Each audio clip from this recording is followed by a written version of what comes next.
It started just a week ago. We'd installed the new doorbell camera, you know, for safety. But what we saw didn't make us feel safe at all. The first few nights, around 3:12 a.m., my phone buzzed. Motion detected. Each time I checked, there was nothing. Just fog and silence. Then the third night, I watched closer, frame by frame, and for just half a second, I saw her.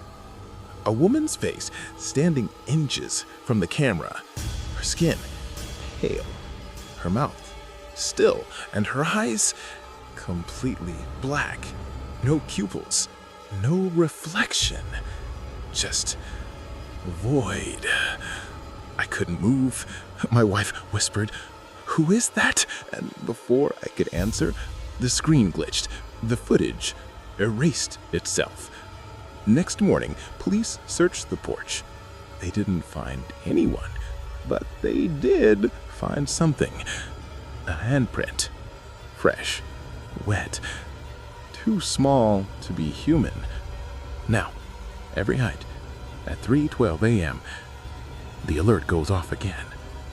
But this time, I don't check anymore.